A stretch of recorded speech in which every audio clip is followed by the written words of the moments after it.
البدع والأهواء، أهل البدع العقائدية وأهل البدع السياسية. نقول بيننا وبينكم السلف، بيننا وبينكم الكتب، كان فيقول البدع بيننا وبينكم. بسم الله الرحمن الرحيم.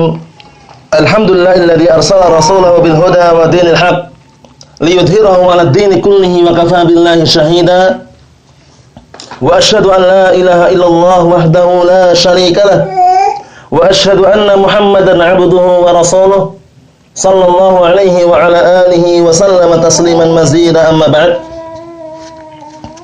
Ikhwani wa akhwati fillah, hafizakumullah jami'an. Setelah terakhir pembahasan kita mengenai ritual atau perbuatan orang-orang jahiliyah, itu permasalahan yang ke-17. Insyaallah taala kita akan memasuki pembahasan yang berikutnya, yaitu perkara atau permasalahan ritual yang dilakukan oleh orang-orang jahiliyah yang ke-18. Namun sebelumnya barakallahu fikum, sekedar mengulang kembali syarah yang disampaikan oleh Syekh Shalih Al-Fauzan hafizallahu taala, yaitu fakrah yang terakhir, paragraf yang terakhir, perhatikan. Beliau mengatakan wa kadzalika min hadhil ummah. Dalam syarahnya itu ya, syarah terhadap permasalahan yang ke-17, yang akhir-akhir, paragraf yang terakhir dilihat. Wa kadzalika min hadhil ummah. Demikian pula dari umat ini man yantasibuna ilal a'immah. Ada di antara mereka atau orang-orang yang menisbahkan diri kepada para imam, yang diinginkan oleh para imam yang 4. Na'am barakallahu fikum, bahwa yukhalifunahum fil aqidah. Padahal mereka yang menisbahkan diri kepada para imam yang 4 tersebut menyelisih atau berbeda dari sisi akidah, keyakinan. Fayantasibuna ila Abi Hanifah. Kemudian mereka menisbahkan diri kepada Abu Hanifah, Nu'man bin Thabit, Abu Hanifah. Wa ila Malik, menisbahkan diri kepada Malik yang disebut dengan Malikiyah. Kalau Abu Hanifah tadi disebut dengan Hanafiyah. Naam, Imam Malik, Malik bin Anas, Abu Abdullah, Imam Darul Hijrah. Kemudian wa ila Syafi'i, dan menisbahkan diri kepada Imam Syafi'i, Muhammad bin Idris, Abu Abdullah. Wa ila Ahmad, dan kepada Imam Ahmad yang dikenal dengan Hanbaliyah. Kalau Syafi'i tadi Syafi'iyah. Menisbahkan diri kepada Imam Ahmad, Ahmad bin Hanbal, Abu Abdullah. Wa hum ala aqidatil Mu'tazilah wal Asy'ariyah wal a'yadu billah. Padahal mereka orang-orang yang mengaku menisbahkan diri kepada para a'imah tersebut, mereka berada di atas akidahnya Mu'tazilah dan Asy'ariyah. Nah, sekarang apa akidahnya orang-orang Al-Mu'tazilah yang sudah kita kenal barakallahu fikum? Mu'tazilah itu asal usulnya dari salah seorang yang namanya Wasil bin Atha Al-Mu'tazili. Wasil bin Atha Al-Mu'tazili. Nah, yang waktu itu ya'tazil, menyendiri dengan sebuah pendapat di zamannya Al-Imam Hasan Al-Basri rahimahullah taala mengenai pelaku dosa besar, mengenai hukum pelaku dosa besar. Waktu itu barakallahu fikum ada seorang yang bertanya kepada Imam Hasan Al-Basri tentang mengenai hukum sahibil kabirah. Kemudian berdirilah orang ini, yaitu Wasil bin Atha Al-Mu'tazili ini, berdiri seraya mengatakan pelaku dosa besar la mu'min wala kafir, lakinnahu fi manzilah baina manzilatain. Pelaku dosa besar itu tidak mukmin, tidak kafir, akan tetapi dia berada di antara dua tempat. Nah, bayangkan itu. Wasil bin Atha Al-Mu'tazili. Naam. Kemudian barakallahu fikum, Imam Hasan Al-Basri rahimahullah taala memberikan ultimatum dan peringatan untuk menghindar atau untuk menjauhkan Wasil bin Atha ini. Fa'tazala Wasilun. Kemudian Wasil ini pun ya'tazil, menyendiri dan pergi dari majelis Hasan Al-Basri. Nah, barakallahu fikum, diikuti oleh beberapa orang, beberapa pengikutnya, di antaranya Amr bin Ubaid. Namun Wasil bin Atha Al-Mu'tazili ini barakallahu fikum, sebagaimana sejarahnya ma'ruf disebutkan dalam terjemah 6 orang tersebut, beliau pandai dalam berkata, melantunkan kata-kata, berkhutbah, berpidato, namun tidak bisa mengucapkan huruf ra. Nah, mungkin dahulu yang pernah kami sampaikan yang mengucapkan itu adalah Amr bin Ubaid. Yang benar bukan Amr bin Ubaid, tapi Wasil bin Atha Al-Mu'tazili. Dalam artian bagaimana? Yang pandai berbicara, pandai berpidato adalah apa? Adalah Wasil bin Atha Al-Mu'tazili, tapi tidak bisa mengucapkan huruf ra. Suatu ketika diperintahkan untuk mengucapkan apa? Burrun, yaitu semacam gandum. Karena dia tidak bisa mengucapkan huruf ra, akhirnya diganti dengan lafaz lain, qamhun. Burrun, qamhun. Nah, qamhun sama burrun artinya sama. Cuman karena cerdasnya dia itu, dia menggunakan lafaz lain yang tidak mengeluarkan huruf ra, bayangkan tuh. Nah, itu kisahnya. Tapi walaupun bagaimanapun juga, yang namanya cerdas, barakallahu fikum, bagaimanapun juga, walaupun cerdas, walaupun pandai, tidak ada faedahnya, tidak ada manfaatnya. Barakallahu fikum. Sebagaimana ucapan Al-Imam Ibnul Qayyim rahimahullah taala atau dengan semakna dengan itu, u'tu zaka'an wa lam yu'tu zaka'an. Mereka diberikan kecerdasan namun tidak diberikan kebersihan atau kesucian hatinya. Barakallahu fikum. Waliyadzubillah. Pemikiran Mu'tazilah yang mengatakan orang pelaku dosa besar itu enggak mukmin, enggak kafir, tapi berada di dua tempat. Ewa.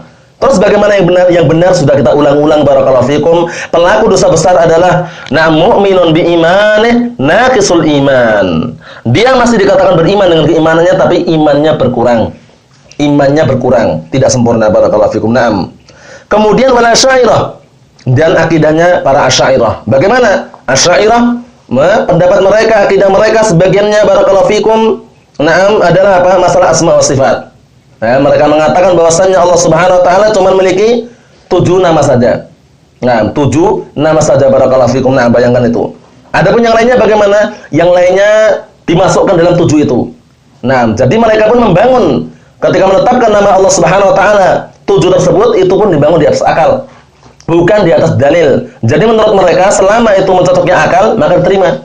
Nah, walaupun tidak, nah barakallahu fikum, bukan nama Allah Subhanahu wa taala. Seperti itu. Mereka pun mensyaratkan yang dimasukkan dalam 7 itu adalah yang mencocoki dengan akal mereka. Waliyadzubillah. Nah, barakallahu fikum seperti itu. Nah, yang mana Asy'ariyah ini barakallahu fikum walaupun mereka menisbahkan kepada barakallahu fikum Abul Hasan Al-Asy'ari, padahal penisbahan tersebut tidak benar juga barakallahu fikum karena beliau sudah taubat. Sudah bertobat dari pendapat atau pemikiran yang pertama dulu sehingga beliau menjelaskan dalam kitab beliau Al-Ibanah. Penjelasan tentang taubatnya beliau dari pemikiran Asy'ariyah barakallahu fikum. Naam. Cuman mereka karena ta'assub dalam artian sudah terlanjur termakan syubhat, pemikiran-pemikiran jahat dan jelek, mereka walaupun imamnya sudah taubat dalam artian barakallahu fikum bertaubat dengan taubat yang benar, kembali kepada pendapat Ahlus Sunnah wal Jamaah, tapi mereka justru berpaling dan mereka justru menjauh daripada barakallahu fikum ajaran tersebut barakallahu fikum. Mereka tetap mengatakan seperti itu keadaannya. Tidak mau kembali kepada imamnya yang imamnya sudah tarajuk, sudah kembali kepada kebenaran. Itulah keadaan orang-orang ahlu bid'ah wad dhalal. Barakallahu fikum karena sebagian mereka sudah ta'assub. Ta'assub dengan sebuah pendapat atau madhab tertentu sehingga susah untuk kembali pada kebenaran waliyadzubillah. Perhatikan di sini, wa yansubuna hadzal i'tiqad al-batil ila a'immatis salaf. Kemudian mereka menisbahkan keyakinan-keyakinan yang batil ini kepada para imam salaf. Wa ma kana haula'il a'immah rahimahumullah mu'tazilatan. Padahal tidaklah mereka para imam yang 4 tersebut adalah Mu'tazilah. Mereka tidak Mu'tazilah, bukan Mu'tazilah. Bal kanu yuharibuna al-Mu'tazilah wa ulama al-kalam. Bahkan mereka dahulu benci dan memerangi ulama ahli kalam. Di antara Imam Syafi'i rahimahullah taala, Muhammad bin Idris, apa yang beliau katakan? Hukmi ala ahli kalam. Hukumanku terhadap ahli kalam atau hukmi li ahli kalam. Beliau mengatakan hukumanku terhadap ahlul kalam, pemikiran falasifah, filsafah yang mereka mengedepankan akal dan misalnya. Apa kata beliau? An yudraba bin ni'al wal jarid. Hendaknya dia dipukul dengan sandal-sandal dan juga pelepah korma. Bayangkan hukumannya. Karena ahlul kalam barakallahu fikum yang mereka mengandalkan ilmu filsafat, mereka seringnya dalil itu diakali oleh mereka. Bukan akal digunakan untuk memahami dalil, tidak. Dalil ada di hadapan mereka, tapi mereka menggunakan akal untuk mengubah dalil dalam artian untuk menolak dalil waliyadzubillah, lebih mengedepankan akal. Sehingga beliau pun juga mengatakan demikian, benci sekali terhadap ahlul kalam. Hukmi li ahlul kalam, hukumanku terhadap ahlul kalam an yudraba bin ni'alul jarid. Kemudian wa yutaf bihim bainal asy'ari wal qabail. Kemudian setelah dipukul dengan sandal-sandal dan juga pelepah korma, akhirnya dibawa keliling, barakallahu fikum di hadapan Di hadapan qabail, di hadapan 6 masyarakat, dan juga qabilah-qabilah di kampung tersebut. Kemudian wa yuqallahu, dikatakan pada pelaku atau dikatakan pada ahli kalam tersebut apa? Hadza jazaa'un liman taraka al-kitab was-sunnah, wa qabila ilmu al-kalam wa syaghala bi'ilmil kalam. Inilah balasan bagi orang-orang yang meninggalkan Al-Quran dan As-Sunnah, kemudian justru malah menyibukkan diri atau justru malah barakallahu fikum menerima daripada atau mempelajari ilmu kalam. Waliyadzubillah. Itu pembahasan yang sudah kita bahas kemarin. Sekarang kita masuki pembahasan berikutnya barakallahu fikum. Al-mas'alatu tsaminata asyrata. Nah, pelajaran yang berikutnya adalah permasalahan yang ke-18. Ini nanti juga tidak jauh beda dari yang sebelumnya, yaitu intisabuhum ilal anbiya ma'a mukhalafatihim. Mereka menisbahkan diri kepada para nabi bersamaan mereka menyelisih mereka. Kami cinta kepada Allah, kami cinta kepada Rasulullah, tapi mereka sendiri apa?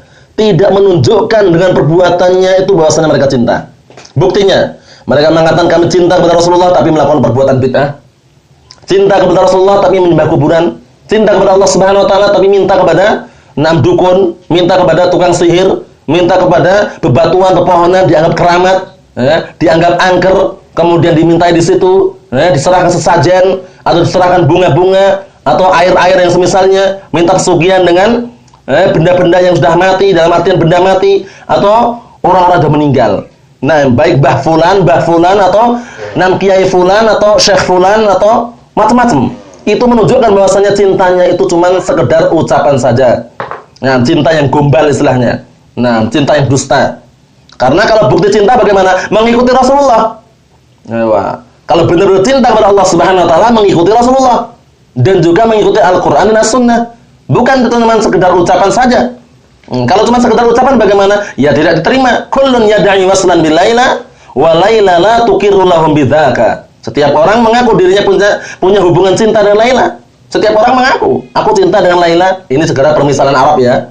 Permisalan orang Arab dengan sebuah pantun seperti itu. Kullun yad'i waslan bil laila wa laila la tuqirru lahum bidzaka. Setiap orang mengaku dirinya punya hubungan cinta dengan Laila. Padahal Laila sendiri tidak mengakui hubungan tersebut. Bayangkan itu. Menunjukkan masing-masing orang mengaku dia adalah ahlus sunnah, dia adalah cinta Allah, cinta Rasul, mengaku seperti itu. Tapi padahal Allah dan Rasulnya tidak mengakui pengakuan tersebut karena mereka tidak mengikuti ar-Rasul, tidak mengikuti ad-dalil. Allah Ta'ala berfirman, "Qul in kuntum tuhibbunallaha fattabi'uni yuhibbukumullah." Katakanlah, jika kalian cinta kepada Allah Subhanahu wa taala maka ikutilah aku, kata Rasulullah. Jadi ittiba'ur Rasul, mengikuti Rasul termasuk bukti cintanya kita kepada Allah Subhanahu wa taala. Apa yang akan dapatkan? Yuhibbukumullah. Niscaya Allah Subhanahu wa taala akan mencintai kalian. Jadi bagaimana caranya kita dicintai? Bukan sekedar mencintai. Paham ya? Nah, cinta itu diungkapkan dengan kata-kata, diyakini dengan hati, kemudian diterapkan dengan amalan. Barakallahu fikum, bukan sekedar mengucapkan cinta ini, cinta itu, amalannya lain. Paham ya? Cinta Allah, cinta Rasul, masih menyembah kuburan, masih meminta kepada para wali, kata mereka. Barakallahu fikum, minta kepada kuburan. Waliyadzubillah. Cinta kepada Rasulullah tapi melakukan kebid'ahan. Jangan. Ini termasuk bentuk apa? Penyelisihan terhadap barakallahu fikum lafaz atau ucapan yang dia ucapkan. Barakallahu fikum. Naam. Kita lihat di sini. Al-mas'alatu tsaminata asyrata. Permasalahan yang ke-18. Qala al-Imam Al-Mujaddid Asy-Syaikh Muhammad bin Abdul Wahhab. Al-mas'alatu tsaminata asyrata. Permasalahan yang ke-18. Tanaquduhum fil intisab. Naam, yantasibuna ila Ibrahim ma'a idharihim tarka ittiba'ih. Tarka ittiba'ih, perhatikan. Tanaqudhum. Naam, kontradiksinya mereka atau bertabrakannya mereka, tanaqud, bertentangan. Bertentangannya mereka di dalam penisbahan. Jadi mereka menisbahkan tapi perbuatannya bertentangan. Yaitu apa? Yantasibuna ila Ibrahim, mereka menisbahkan diri kepada Nabi Ibrahim alaihissalam bersamaan menampakkan bersamaan mereka menampakkan meninggalkan apa? Ittiba'ih. Nah, ma'idharihim tarkat ittiba'ih. Bersamaan mereka menampakkan apa? Sikap atau perbuatan meninggalkan mengikuti Nabi Ibrahim alaihissalam. Allah Ta'ala berfirman, "Wattabi' millata Ibrahim hanifa." Ikutilah agamanya Nabi Ibrahim alaihissalam, hanifa, yang mana beliau disifati dengan hanif. Apa itu al-hanif? Al-muqbilu 'ala Allah, al-mu'ridu 'amma siwah. Itulah hanif. Nabi Ibrahim alaihissalam disifati dengan hanif. Orang yang senantiasa menghadapkan diri kepada Allah Subhanahu wa taala dan berpaling dari yang selain Allah Subhanahu wa taala. Maksudnya bagaimana? Menyembah hanya Allah Subhanahu wa taala, meminta hanya kepada Allah Subhanahu wa taala, minta pertolongan hanya kepada Allah Subhanahu wa taala. Seperti itu. Nah, barakallahu fikum, bukan sekedar apa? Pengakuan saja. Hati-hati, barakallahu fikum. Seperti ini tidak dibenarkan oleh syariat. Kalau cuma sekedar pengakuan, ungkapkan dengan kata-kata, terapkan dengan amalan. Karena bukti keimanan seperti itu, barakallahu fikum, nutqun bil lisan, wa i'tiqadun bil janan, wa 'amalun bil jawarihi wal arkan, wa yazidu bit ta'ah wa yanqusu bil ma'siyah. Itulah makna iman. Nah, jadi jangan sekedar ucapan saja atau sekedar hati saja. Yang penting itu kan hatinya, Mas. Seperti ucapan ibu-ibu yang tidak paham masalah syariat itu, kalau dinasihati yang penting kan hatinya. Yang penting kan hatinya, bukan yang penting hatinya, amalannya tampakkan amalannya. Kalau cuma yang penting hatinya, bagaimana amalannya kapan? Kalau yang penting hatinya, semua orang hampir semuanya meyakini bahwasanya na'am barakallahu fikum ini yang benar seperti ini, tapi amalannya terapkan, amalannya. Barakallahu fikum, amalan termasuk penyempurnaan daripada keimanan. Jadi imannya seseorang tidak akan sempurna kecuali dengan amalan tadi. Bahkan kalau iman cuma sekedar ucapan atau keyakinan, tidak diterima. Nah, jangan seperti apa? Pendapatnya orang-orang apa? Orang-orang Murji'ah yang mereka menyatakan iman itu cukup diucapkan saja. Atau sebagian mereka mengatakan apa? Iman itu cukup diyakini saja, nggak perlu amalan. Ini keliru besar. Nah, jadi kan menurut mereka kalau orang melakukan dosa-dosa besar, penjudi, peminum khamr, kemudian penzina, kalau sudah mengatakan aku beriman kepada Allah Subhanahu wa taala, imannya sempurna. Itu menurut orang-orang Murji'ah wal iyadu billah, wal iyadu billah. Ahlus sunnah wal jamaah tidak demikian. Ahlus sunnah wal jamaah di dalam masalah iman harus berhati-hati. Diucapkan dengan lisan, diyakini dengan hati, diamalkan dengan anggota badan, dan iman itu bertambah dengan ketaatan, berkurang dengan kemaksiatan. Kita lanjutkan sini syarahnya. Qala syarah Syekh Shalih Al-Fauzan hafizahullah taala, an-tanaqudhu fil intisab. Nah, bertentangannya di dalam penisbahan. At-tanaqud itu pada asalnya bertentangan atau kontradiksi, bertabrakan itu ya. Dalam artian bagaimana? Dalam artian mereka mengatakan aku cinta atau aku mengikuti agama Nabi Ibrahim, tapi berseberangan gitu loh, tidak sesuai dengan ucapannya, amalannya. Nah, barakallahu fiikum ya wa. Tanaqud itu aslinya bertentangan atau bertabrakan atau kontradiksi. At-tanaqudhu fil intisab huwa an yantasiba ila syai'in wa huwa mukhalifun lah. Inilah tanaqud dalam penisbahan. Apa maksudnya? Ayantasiba, seorang itu menisbahkan diri kepada sesuatu wa huwa mukhalifun lah, padahal dia menyelisih terhadap sesuatu tersebut. Kami Ahlus Sunnah, kami Sunniyun Salafiyun, tapi amalannya kebid'ahan tiap hari. Mengikuti ritual-ritual yang enggak pernah diajarkan oleh Rasulullah SAW. Kami Ahlus Sunnah, tapi mereka apa? Senang, bangga dengan amalan-amalan yang tidak dilakukan oleh para salaf. Itu keliru. Wa hadan tisabun batilun wa kadzibun. Ini adalah penisbahan yang batil dan dusta. Kenapa demikian ikhwani wa akhwati fillah barakallahu fikum? Karena menisbahkan diri kepada sunni, kepada sunnah, kepada Ahlus Sunnah enggak masalah. Tapi ingat, bukan sekedar penisbahan saja, amalannya yang diandalkan barakallahu fikum. Berkata Syekhul Islam Abdul Abbas Ahmad bin Abdul Halim rahimahullah taala dalam Majmu'ul Fatawa, beliau mengatakan apa? La aiba man adhara madhhab as-salaf wa intasaba ilaih wa i'taza ilaih bal yajibu qabuli dzalika minhu bittifaq fa inna madhhab as-salaf la yakunu illa haqqan. Perhatikan, tidak ada cacatnya bagi siapa yang menampakkan madhabnya para salaf, akidah, keyakinannya, ajarannya para salaf, dan orang yang menisbahkan diri kepada para salaf, dan orang yang apa? Bangga dengan penisbahan diri kepada salaf, itu enggak ada cacatnya. Selama apa? Bukan sekedar penisbahan saja, amalannya diterapkan barakallahu fikum. Jangan sekedar penisbahan saja. Kemudian beliau mengatakan bahkan wajib menerima dari para salaf tersebut, yang datang dari para salaf wajib diterima bittifaq, secara kesepakatan. Kenapa? Dikarenakan pendapat atau ajaran para salaf la yakunu illa haqqo, tidak terjadi kecuali kebenaran. Karena mereka menyandarkan pada Al-Qur'an dan Sunnah, sedangkan Al-Qur'an dan Sunnah adalah wahyu yang tidak bisa disalahkan, dua-duanya pasti benar. Nah, barakallahu fikum ya wa nam. Berikutnya, wal intisabus sahih huwa an yantasiba ila syai' wa yakuna muwafiqan lah. Ya barakallahu fikum. Penisbahan yang sahih, penisbahan yang benar adalah barakallahu fikum, seseorang itu menisbahkan diri kepada sesuatu. Nah, barakallahu fikum, tapi apa? Tapi orang tersebut mencocoki sesuatu tersebut. Menisbahkan diri kepada as-sunnah, tapi dia beramalan dengan as-sunnah. Menisbahkan diri dengan Ahlus Sunnah wal Jamaah, tapi dia sendiri juga bersatu dan berkumpul di atas Al-Qur'an dan Sunnah. Jangan sekedar ucapan saja, kami Ahlus Sunnah, kami Sunni Salafi, kami menegakkan dakwah salafiyah mulai sejak dini, tapi dakwahnya dengan televisi, dakwahnya dengan apa? Yayasan, proposal, ngemis, minta-minta, dakwahnya dengan apa? Sekolahan-sekolahan, ijazah dan semisalnya. Kalau nggak punya ijazah nggak bisa kerja, kalau nggak punya ijazah nggak bisa hidup, kalau dakwah tanpa yayasan nanti, nah barakallahu fikum, makannya dari mana? Kalau dakwah tanpa yayasan terus bagaimana rezekinya? Kalau dakwah tanpa yayasan nanti macam-macam. Mereka menyandarkan tawakalnya kepada yayasan, wala'iyadzubillah, bisa masuk dalam kesyirikan. Sandarkanlah rezeki kalian kepada Allah Subhanahu wa taala. Ittaqillah, bertakwalah kalian kepada Allah Subhanahu wa taala. Nah, jangan sekedar karena ada yayasan kemudian senang bangga, kalau enggak ada yayasan bingung. Bukan ya akhi barakallahu fikum. Kita semuanya berdakwah di atas Al-Qur'an was sunnah tanpa menggunakan yayasan wala syai'. Dan tidak ada satupun yang melazimkan mengharuskan pakai yayasan, nggak ada. Yayasan itu dibangun diantaranya untuk mempermudah tasawul, minta-minta ngemis, daurah sana, daurah sini, daurah nasional, daurah masyayikh. Tapi apa? Dananya dari mana dananya? Dananya dari minta-minta. Diubah namanya menjadi ta'awun. Kami harapkan kepada segenap ikhwah, segenap ahlus sunnah, segenap para asatidzah untuk mengumpulkan dananya paling minim 300.000 per orang. Ewa, ini bayangkan ini. Paling minim 300.000 per orang. Berarti paling maksimal bagaimana? Silakan. Ini minta atau enggak? Lafaznya di lafaz ta'awun. Kemudian disebutkan dalilnya wa ta'awanu 'alal birri wat taqwa wal a'yadu billah. Talbis.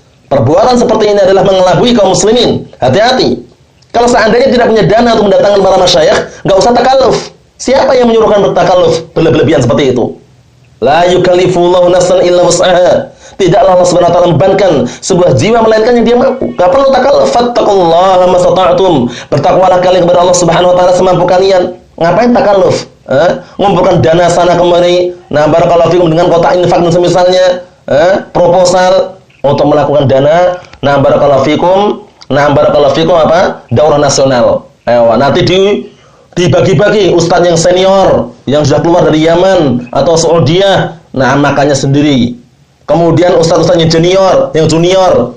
Nah, barakallahu fikum yang baru-baru jadi ustaz misalkan yang masih barakallahu fikum masih lokal dalam artian masih dalam Indonesia. Antri dengan karcis dan misalnya. Ini dakwahnya yang dilakukan oleh orang-orang hizbiyun barakallahu fikum. Baik dari kalangan Luqmaniyun, pengikutnya Pak Luqman Ba'abdul itu, kemudian dari kalangan orang-orang Dzulqarnain, pengikutnya Pak Dzulqarnain itu, atau dari kalangan TV Roja, pengikutnya Firanda Al-Dirja, Abdullah Taslim, intinya pengikutnya hizbiyun yang ada itu barakallahu fikum. Perlu hati-hati. Nah, dakwah dengan televisi, dakwah dengan proposal, dakwah dengan ini dan itu. Inilah yang namanya taklibul haqaiq, memutarbalikkan fakta. Dahulu mereka melarang, sekarang membolehkan. Dahulu mereka mengharamkan, sekarang menghalalkan. Ini dakwah semacam apa seperti ini? Dakwah Ahlussunnah itu enggak akan berubah. Sejak dulu sampai sekarang sampai akan datang enggak akan berubah. Dakwah salaf, Al-Qur'an was sunnah. Haram-haram, halal-halal seperti itu. Ayo barakallahu fikum. Kita lanjutkan. Falladzi yantasibu ila Ibrahim yuwafiqu ma ja'a bihi min tauhidillah subhanahu wa ta'ala. Maka hendaknya orang yang menisbahkan diri kepada Nabi Ibrahim itu mencocoki sesuai dengan apa yang dibawa oleh Nabi Ibrahim berupa apa? Mentauhidkan, menunggalkan, mengesahkan Allah Subhanahu wa taala dalam beribadah. Wa ikhlasul ibadatillah, dan juga mengikhlaskan ibadah untuk Allah Subhanahu wa taala. Wal bara'ati minasy musyrikin, dan berlepas diri dari kalangan orang-orang musyrikin. Wa la yukhalifuhu min fi syai'in min dzalik, dan hendaknya orang tersebut tidak menyelisih sedikit pun daripada yang dilakukan oleh Nabi Ibrahim alaihissalam. Maka Ibrahimu Yahudiyan wala Nasraniyan walakin kana hanifan muslima. Nah, tidaklah Nabi Ibrahim itu orang Yahudi, tidak pula Nasrani, tapi beliau ada orang yang hanif, muslim. Ikuti kalau seandainya kalian benar-benar mengatakan pengikutnya Nabi Ibrahim alaihissalam. Nah, barakallahu fiikum ya. Karena orang Yahud wan Nasara, nah, mereka berupaya untuk apa? Bagaimana caranya kaum muslimin mengikuti langkah-langkah mereka?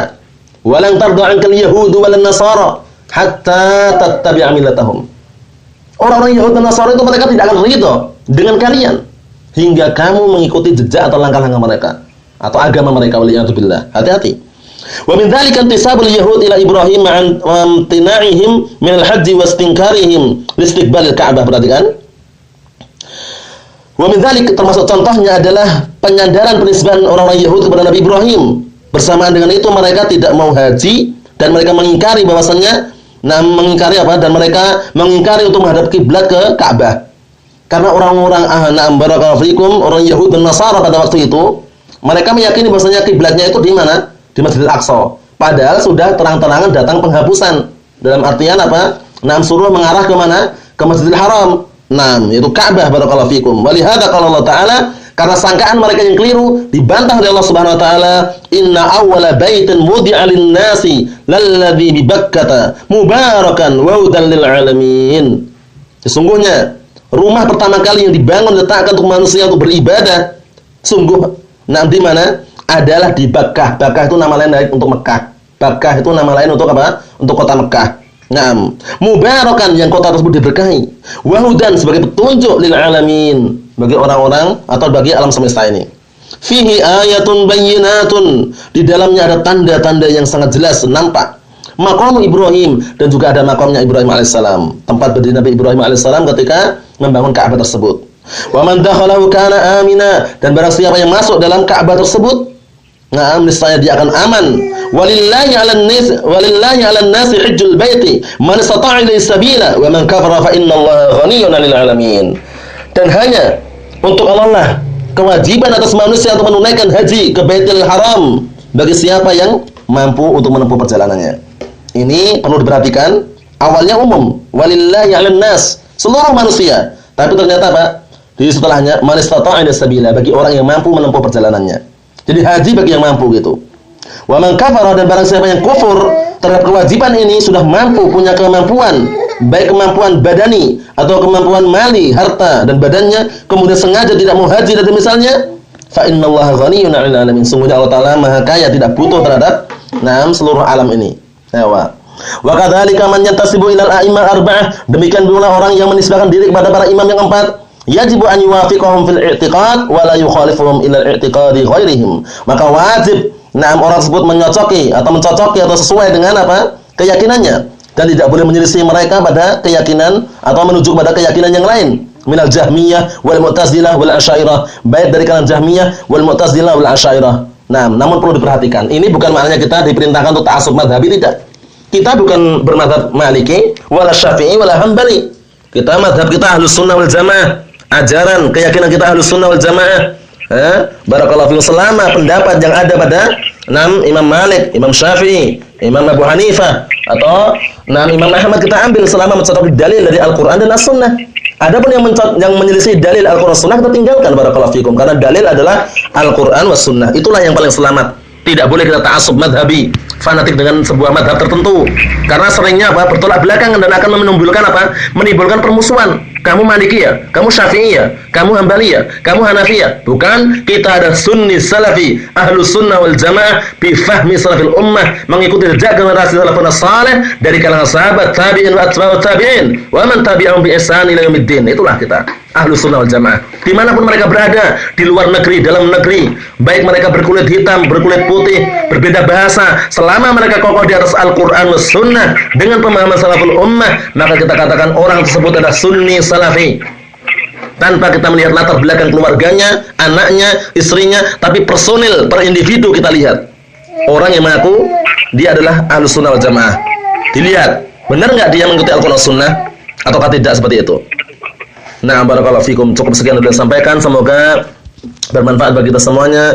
Bi'idznillah jalla wa ala, nas'alullaha an yuthabbitana ala kitab sunnah hatta nalqah, innahu waliyyu dzalika wal qadiru alaih. Subhanaka Allahumma bihamdika asyhadu an la ilaha illa anta astaghfiruka wa atubu ilaik. Walhamdulillahirabbil alamin.